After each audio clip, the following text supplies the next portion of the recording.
নিষিদ্ধ করে লাভটা কি হবে? ছাত্রলীগও তো আগে নিষিদ্ধ করছিল, তো ছাত্রলীগ নিষিদ্ধ করার পরে তো ছাত্রলীগ মিছিল দেয়, মিটিং করে, জয় বাংলা বলে। তা আওয়ামী লীগ নিষিদ্ধ করার পর তো এটা হবে। এখানে দুটো কারণ ভাইরা। আওয়ামী লীগ নিষিদ্ধ করা এই জন্য জরুরি ছিল, এই কয়দিন আগে ধানমন্ডি, তারপরে রামপুরায়, তারপরে উত্তরায় মাঝে মধ্যে ফ্যাসিস্ট খুনি লীগ অনেক টাকা দিয়ে কিছু লোকদেরকে নামানোর চেষ্টা করে, রাইট? এখন এদেরকে প্রতিহত করবে কে? দেখেন, আপনি আমি এদেরকে যদি প্রতিহত করতে যাই তাহলেই বলবে মহাবুশকে দেওয়া যাবে না। আর যদি স্বরাষ্ট্র উপদেষ্টা বলি, স্বরাষ্ট্র উপদেষ্টা বলেন এদেরকে ধইরা থানায় দেন, পুলিশের কাছে দেন। যারে আপনি নিষিদ্ধ করেন নাই, যে নিষিদ্ধ সংগঠন না, সে যদি এখান দিয়ে মিছিল করে যায়, তারে ধরার কোনো এখতিয়ার আমার আছে? মানে রাষ্ট্র আমাকে উস্কে দিচ্ছে তুমি অপরাধ করো, আপনি তারা নিষেধ করেন না, অথচ আমার বলতেছেন এই মিছিল তুমি ধৈর্য ফেলাও। ভাই আমি কেন ধরবো? আমাকে আপনি অপরাধী কেন বানাচ্ছেন? নিষিদ্ধ সংগঠন আওয়ামী লীগের যত নেতাকর্মী এখন স্যাবোটেজ করবার চেষ্টা করছে, গুপ্ত হত্যা করবার চেষ্টা করছে, আগে গণহত্যা করেছে, তাদেরকে গ্রেপ্তার করবে কে?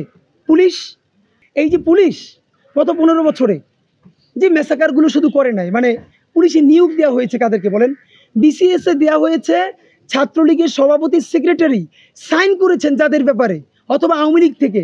ইভেন আপনারা জানেন গণভবন যেদিন বিজয় হয়েছে সেদিন আমাদের এক বড় ভাই উনি হাসিনার রুমে যে হাসিনার যে গুরুত্বপূর্ণ ফাইলগুলো নিয়ে এসেছিলেন, সেই ফাইল খুলে আমরা দেখেছি যে ডিজিএফআইকে বিভিন্ন প্রতিবেদনে যে বিসিএসে কোনটা হবে কোনটা যাবে না, শেখ হাসিনার খাস কামরায় কতগুলো বিসিএস ক্যাডার নিয়োগ দেওয়া হয়েছে, specially BCS police, BCS admin, foreign, এইগুলো আউট অ্যান্ড আউট, এগুলো সব আওয়ামী লীগের শুধু দোষণ না, এগুলো বিরাট আওয়ামী লীগের সিন্ডিকেটের অংশ।